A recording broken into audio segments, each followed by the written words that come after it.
शेतकरी बंधूंनो, आज रोजी आपण जवखेडे सीम येथील प्रगतशील शेतकरी बंधू दीपक लोटन पाटील यांच्या शेतामध्ये पायनर कंपनीचं खरीप हंगामामधील दमदार उत्पादन देणारं वाण P3302 हे पाहणी करण्यासाठी आलेलो आहोत।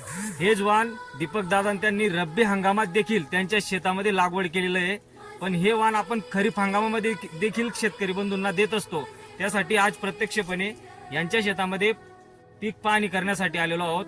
P3302 वाण हे कशा प्रकारे उत्पादन देतं, या वाणाचे फीचर्स काय आहेत आणि या वाणापासून शेतकरी बंधूंना काय काय फायदा मिळू शकतो, या प्रकारे माहिती देण्यासाठी मी दीपक दादा त्यांच्या शेतामध्ये मध्यमभागी उभा आहे। शेतकरी बंधूंनो, या ठिकाणी त्यांनी इथं दांड काढलेला आहे सबलाईनचा, त्या ठिकाणी मी मध्यभागी शेतामध्ये आलेलो आहो आणि या वाणाचं पूर्ण कॅरेक्टर तुम्हाला या व्हिडिओच्या माध्यमातून दाखवणार आहे। तर या वाणाचं सर्वात पहिलं वैशिष्ट्य म्हणजे शेतकरी बंधूंनो, हे वाण कमी कालावधीमध्ये अधिक उत्पादन देतं। या वाणाची लागवड 15 नोव्हेंबरची आहे, आज तुमचं 15 मार्च आहे। या वाणाला 120 दिवस परिपूर्ण झालेले आहेत। 120 दिवसामध्ये हे वाण परिपूर्ण झालेलं आहे। शेतकरी बंधूंनो, तुम्ही पाहू शकता 120 दिवसामध्ये हे वाण परिपूर्ण झालेले आहे। या वाणाचं दुसरं वैशिष्ट्य आहे प्रतिकूल परिस्थिती सहन करण्याची क्षमता।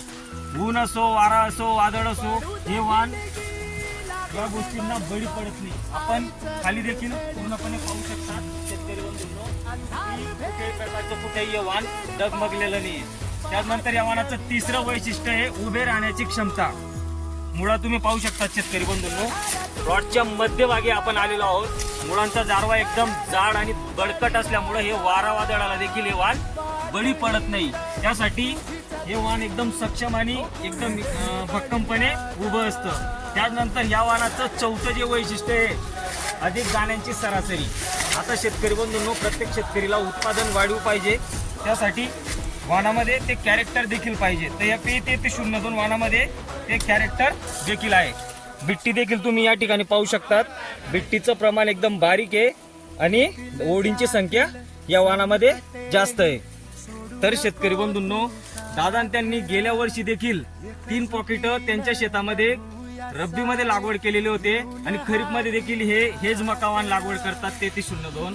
तर गेल्या वर्षी 3 पॉकेटांना त्यांना 98 क्विंटल मकावान एवढं आलेलं होतं जवखेडे सीममध्ये, आणि आज या वर्षी त्यांनी 3 एकरमध्ये 5 पॉकेट लागवड केलेले आहेत। तर तुम्ही लागवड पद्धत देखील पाहू शकता, 16 mm त्यांचं ड्रीप आहे आजूबाजूला, आणि आजूबाजूला अर्ध्या फुटावरती त्यांनी लागवड केलेली आहे आणि मध्ये देखील चरी मारून पाणी देण्यासाठी त्यांनी मका पिकासाठी सोय केलेली आहे। तर ह्या वर्षी त्यांना 5 पॉकेटामध्ये 160 क्विंटल एवढं उत्पादन येईल अशी इच्छा शेतकरी बंधूंना त्यांच्या शेतामध्ये वाटत आहे। तर निश्चितच शेतकरी बंधूंना तेवढं उत्पादन देखील येईल याची सुद्धा शहानिशा करण्यासाठी आज मी या प्लॉटला व्हिजिट दिलेली आहे। तर निश्चितच आपण देखील अशा प्रकारे नियोजन करा, खरीपमध्ये जास्तीत जास्त शेतकरी बंधूंनी P3302 मकावान लागवड करा आणि आपले उत्पादन वाढवा। धन्यवाद।